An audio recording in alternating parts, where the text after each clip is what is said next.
Welcome to Russian History Retold,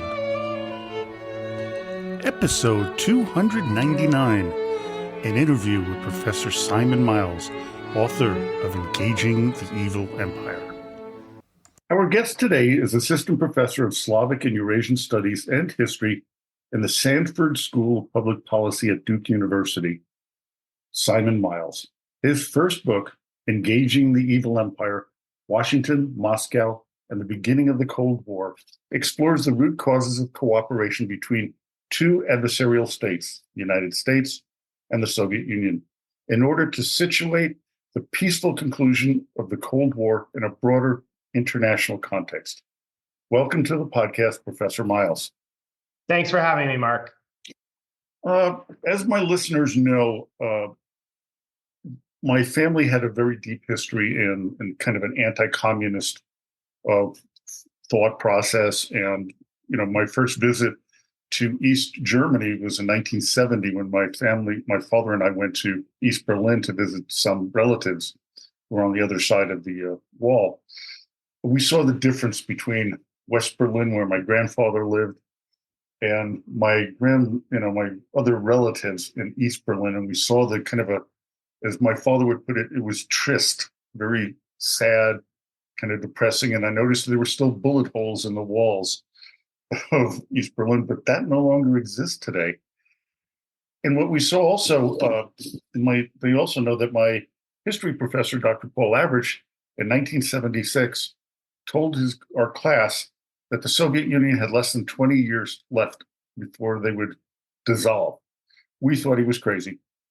Come on, this is the Soviet Union, the big two power, and that's unrealistic. And also, I came across a book a few years ago from my brother. It called The Coming Soviet Crash by Judy Shelton. And she laid out in 1989 how the Soviet Union would collapse because of economic issues. But you have a little bit of a different take on this.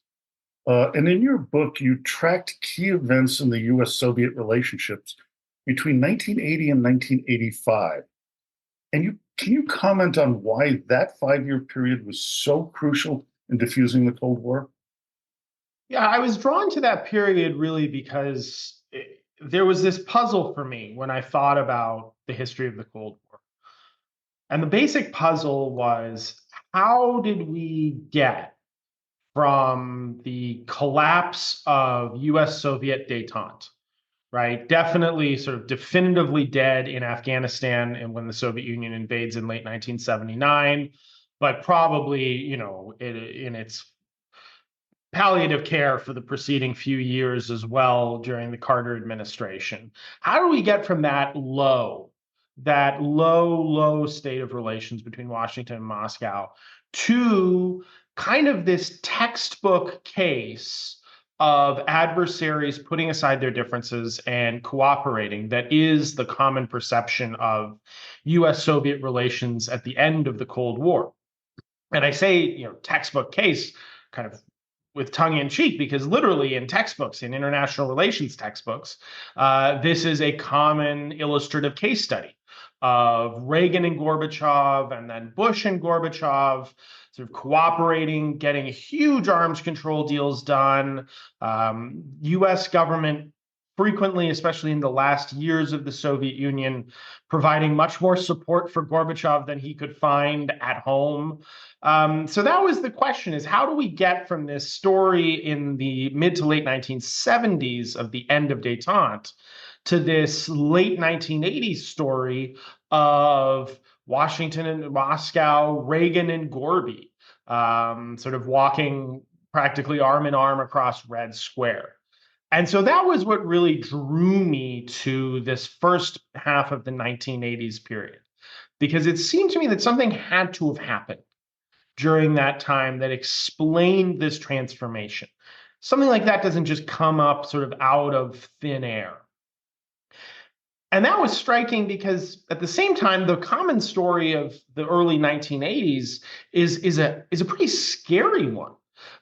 This is sort of the lowest point of US-Soviet relations, the so-called kind of second Cold War. And whether you blame that on, the turbo hawk Ronald Reagan or you blame it on the sort of Kremlin gerontocracy, none of the indicators should point towards an improvement of relations. They should point towards the opposite. And yet an improvement of relations is what we got. So that it seems to me that something had to have happened during the first half of the 1980s. Let's say, Reagan's first term. Something had to have happened at a time when the conventional wisdom says that nothing really did. And that's why I sort of went looking in this area. And what I found in extensive work in not only the American and the Russian archives, but also sort of archives across Europe, including critically Eastern Europe, was that the key to understanding not just the scope of the change from enmity to buddies, but also the speed of the change was kind of in that beginning of the decade, the beginning of the 1980s. And it's a story of a shift in the perceived balance of power from one favoring the Soviet Union at the beginning of the 1980s to one favoring the United States by sort of midpoint of the decade. A shift from a kind of war of words coupled with back-channel dialogue at the beginning of the decade to sort of overt dialogue and summitry by the mid-1980s. So that's sort of this transformation predicated on how both states understood the global balance of power, which I argue in the book gets us to the largely peaceful end of the Cold War. Remember that period of time when we had a lot of fear. There was a lot of commentary by the media, world leaders about how things were going, and we're in a very dangerous time. And then we started seeing, Gorbachev's glasnost and other policies changing dramatically, and we saw kind of like our hero in the Soviet Union. It's after losing Brezhnev and then Andropov and then Chernenko, and it's like, who are we dealing with? Reagan's famous lines about, I don't know who I'm dealing with because they keep on dying on me. And then we get this new guy coming in, and it's really fascinating to me when I look at the backdrop of Gorbachev that he wasn't even allowed to know what was going on behind the scenes until he became the head of the Communist Party after Chernenko died. And Andropov saying, no, you have no rights to look at the books. You have no right to look at what's going on back there. And I think it was a kind of a shock when Gorbachev became the premier that, oh gosh, we're in trouble. We have some real issues here. And he was trying to find a way out. And that we didn't know that at the time, because of course they would keep that hidden. But you also talk about US President Ronald Reagan's kind of carrot and stick approach to the dialogue between Washington and Moscow. You care to discuss this one further? Happily, your characterization of the early 1980s is one that would resonate, I think, with many, many people who lived through the period, right? Of this atmosphere of acute tension, and that was a product of some very, I think, intentional sort of ginning up of an atmosphere of fear by the Soviet leadership, who found that very politically useful on the home front as further justification for, as you talked about a little bit earlier, the lower standard of living.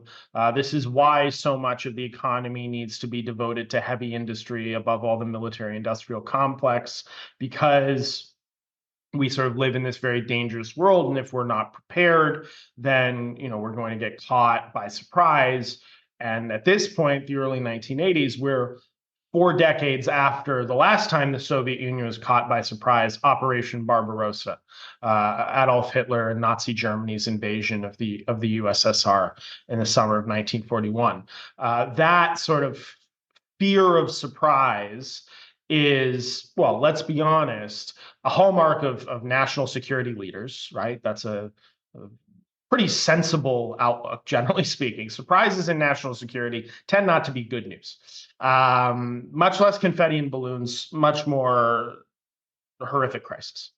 But part of the story is also what I talk about in the book, and I trace its evolution, which is Ronald Reagan's sort of dual track grand strategy for how the United States is going to use all of its implements of national power in order to prosecute, to fight and win the Cold War. And I think we should make no mistake about it that Reagan saw the Cold War as something that could be won, as opposed to just a sort of phase of human history that you could only manage and sort of exist through, hopefully survive through. Reagan, from a very early stage, perceived the Cold War as something that the United States could win. He felt that his predecessors, who had embraced the policy of détente with the Soviet Union, and that includes his fellow Republicans, Richard Nixon and Gerald Ford, both of whom he challenged in primaries, as well as, of course, Jimmy Carter, the Democrat who preceded him, he thought that they were adopting policies towards the Cold War, which basically resigned the United States to just living with the Cold War, as opposed to enabling the United States to actually win the Cold War. So Reagan's approach, as you said, was this carrot and stick, Mark. So on the one hand, the stick, I think, is probably the famous Reagan, right? This is the Reagan who built up the United States military, not only in terms of the acquisition of very sort of high-profile weapon systems like the MX missile, like the B-2 stealth bomber, but also really return to the fundamentals. So a lot of the key pieces of military equipment in the United States, like the M1 Abrams tank, the UH-60 Black Hawk utility helicopter, the AH-64 Apache, all of those are Reagan administration investments that are literally still, albeit in upgraded versions and models, the backbone of American military power. Reagan also gave the military a huge pay raise that had the consequence of increasing the quality of the force enormously just in a few years, such that now it was actually hard to get into the military in the 1980s, whereas in the 1970s, these were the years of, 4 years in county lockup or 4 years in the Marine Corps, take your pick, defendant. So peace through strength is what Reagan called all of this. He felt when he was elected in 1980 that the United States was on the back foot. And it's fair to say that that was pretty common point of view across the United States. We remember Reagan as kind of the happy warrior, morning in America sort of optimist. But 1980 USA was not really a very optimistic place. This was the world that have of panic at the pump, right? Huge gas lines. This was a country in a deep economic recession. And then Americans looked at the Soviet Union and its allies in Eastern Europe, and they didn't have these problems. Now, the reason they didn't have these problems was because their economy was heavily reliant on natural resources, especially oil and gas, for survival, which at the time of an oil embargo and crisis was good news, but was really not a diverse economy. And the pain that the United States was feeling at the time was the pain of kind of the adjustment to globalization after the dollar was unpegged from the gold standard during the Nixon administration. And the Soviet Union and its allies were basically autarkies who didn't feel the pain of globalization and the adjustment there too, but also they couldn't harness it like the United States did. So people are pretty pessimistic, and Reagan believes that the United States needs to build up not only its military, but also its kind of political clout. He goes on a rhetorical offensive. You're probably familiar with the lines, Mark, communism will end on the ash heap of history. That's 1982, before the British Parliament. The Soviet Union is an evil empire. It's 1983 for the National Association of Evangelicals. But there's another side to Reagan. And that's kind of the side of Reagan that I'm really most proud of the book showcasing. And that's what Reagan himself called quiet diplomacy. The need to not just build up these capabilities, but also lock in diplomatic gains based on that strength. And Reagan understood that you couldn't start from scratch if you wanted to make major agreements on the scale of like the INF Treaty in 1987, which destroys an entire class of nuclear weapon on the European continent. Reagan understood that he would need to generate some sort of bona fides with the Soviet leadership, but that now was not the time to make a lot of noise about it. And so there are some interesting stories that I tell in the book, and your listeners can hopefully check out about secret back channels in places like Berlin and also in Yugoslavia. There are small sort of incremental steps taken over issues like, for example, the so-called Siberian Seven, a group of Pentecostalists who had been living in the basement of the U.S. Embassy. Reagan successfully negotiated for their release and their right to emigrate to the United States, where they could practice their religion freely. So this is the other side of that early 1980s period. And it's the side that, folks like you who were sort of really clued into the threat perception were not blissfully, but, unaware of, right?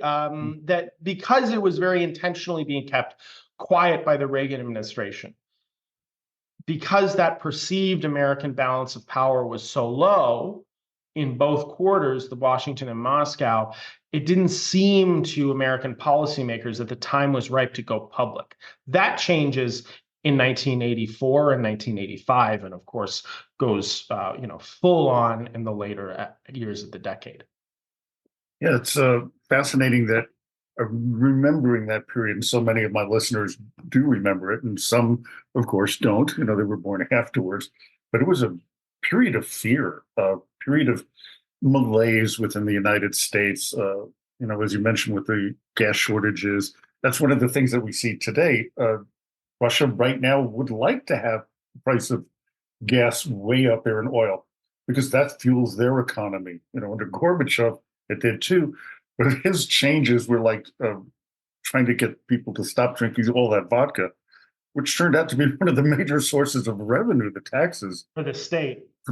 And he cut that off, and it even further exacerbated the problem in their economy. We also look at, at the time, communism started getting to a little bit of a foothold in the United States because of the recession.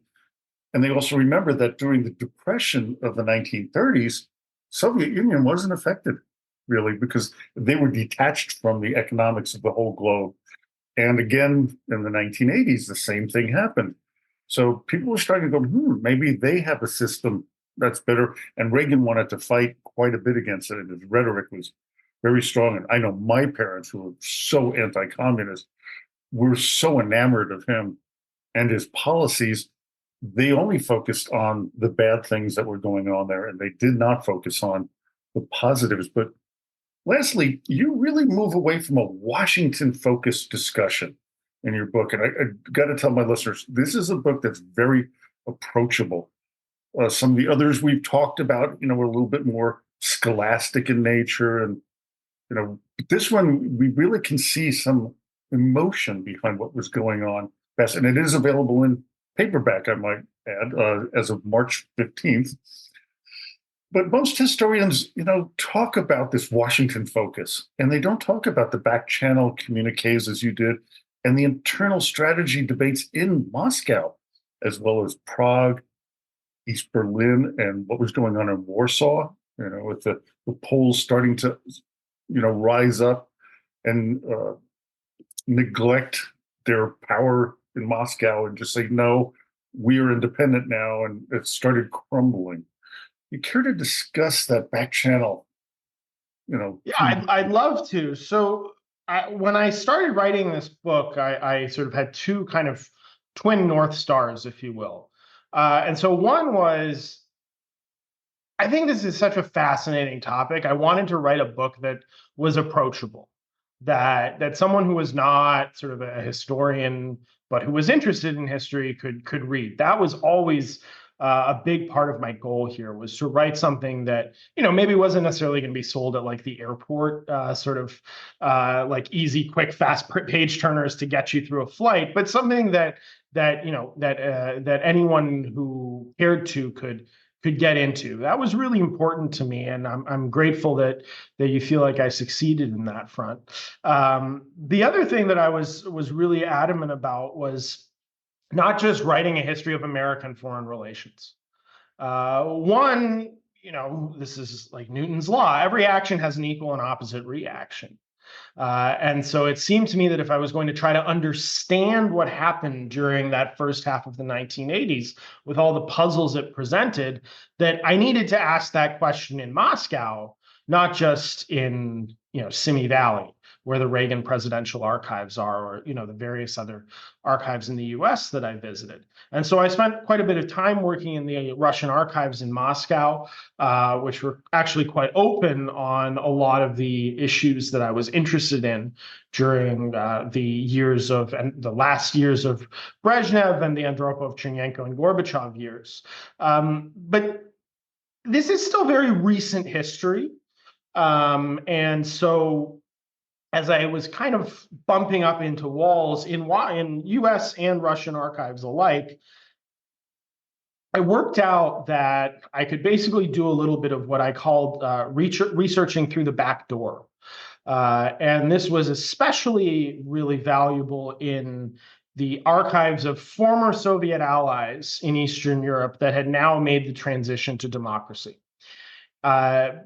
Basically, a glut of laws passed from sort of right after German reunification all the way to 2016 in Ukraine, when a law along these lines were passed. And you'll see also some Ukrainian sources in the book as well. Effectively declassified everything from the communist period, partly kind of as a sort of national reconciliation, partly because non-existent states can't have state secrets anymore. And that was a goldmine for me. So, for example, the Berlin back channel, which is a large chunk of one of the book's chapters, I came across not in the Russian archives, but actually in the East German Communist Party archives, because the East Germans, since they were basically the hosts, let's say, were getting copies of the memoranda of conversation, of the records of these meetings. I'm sure those documents exist somewhere in Russia. I have not been able to access them, but I got them in Berlin. And there's so much throughout the book where I'm really indebted to the Eastern European archivists who run these amazing repositories, where I was able to access really high-level secrets that are not accessible in Russia. And there's a parallel side to that, primarily in the UK, where the American declassification system, which is painfully slow, has been overtaken by the British declassification system, also the French declassification system. So this kind of backdoor approach, I think, opened up a whole new world of information to me on what was going on in the early 1980s. And above all, it really was a powerful reminder that, like, states, even superpowers, don't operate and exist with zero constraints. There's a little story in the book where the Reagan administration wants to impose sanctions on the Soviet Union about a pipeline, a natural gas pipeline from Siberia that's going to bring gas to European markets. This is at the same time of the crisis in Poland in the early 1980s that you mentioned earlier, Mark. Reagan's got this whole package of sanctions. We're going to shut this thing down. Why on earth would we let the Soviet Union generate hard currency at a time when they are oppressing the Poles and generally misbehaving? Actually, there are some reasons why. And the loudest advocate is probably Reagan's closest ideological and political partner in the wider world. It's Margaret Thatcher, who observes that, well, she's no fan of the Soviet Union. The United Kingdom has some economic troubles, just like we were talking about in the United States. And major British firms would very much like the enormous quantity of business that they're going to get, because Soviet engineering capabilities were not yet kind of sufficiently sophisticated for some of the work in the permafrost and things like that. This is really technical stuff. And so British firms that had experience, for example, with North Sea oil and things like that, get these contracts. And so Reagan's effort kind of dies. And it's because of Margaret Thatcher. It's not because of anything the Soviets or the Warsaw Pact do. Yeah, how surprising that is. Maggie was she was the Ronald Reagan of the UK, the Iron Lady, as they called her. And so, right, but emphasis on of the UK. And, right. And so she had her own national interests to look out for. And so did, the Germans. They wanted to get some of that, oil in, and the rest of the Western European countries. And there was a time when the oil prices, not compared to today, but at that point where they were very high, and if they were able to access that would alleviate a lot of their inflationary problems, their recessionary problems.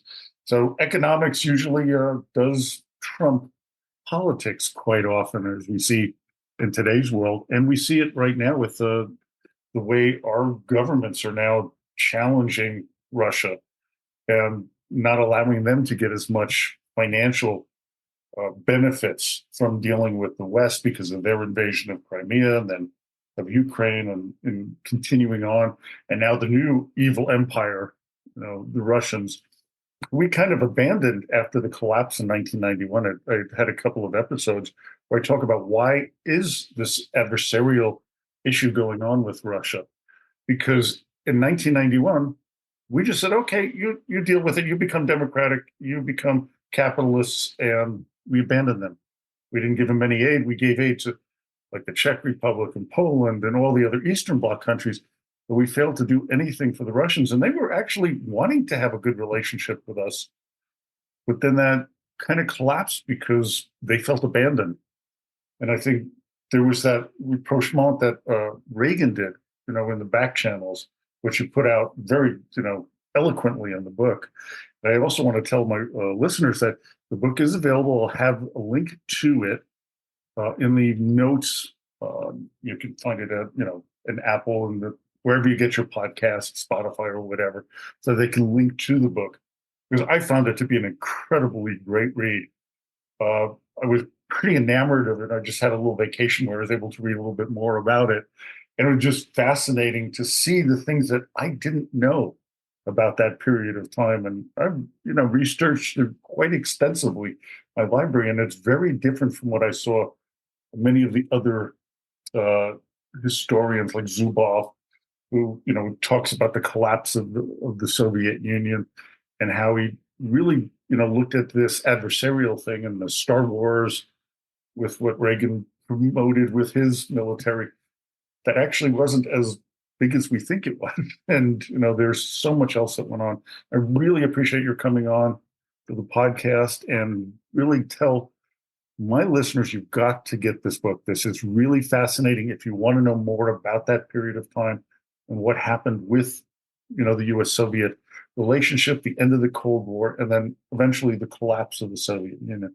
So thank you, Professor Miles, for being on the show. And thanks for having me, Mark. It was a pleasure talking about the book with you. And hopefully your listeners are equally enthusiastic if they pick up a copy. Yeah, and hopefully can come on when you have your next book out, because I saw that you're working on another one.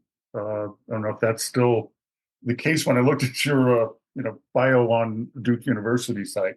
That's right. I was waxing poetic about the Eastern European archives, so I'm actually working on a project that is a history of the Warsaw Pact, sort of building on the work that I was able to do then and just exploiting the enormous amount of material that's available to us historians. So I'll look forward to talking with you about that in a few years. Then it'll be a few years. Yeah, hopefully we continue. And, my listeners know this is coming upon the 14th year of the podcast. So hopefully we can do another 14 if I'm still around at that time. And thank you again. Thank you. Well, I hope you enjoyed today's episode. I surely did. Join me next time for episode 300, where the topic I've chosen is known as the Great Game, the competition between the Russian and British empires for control and influence in Central Asia during the 19th century. So, until then, das vidania y spasiba za vнимание.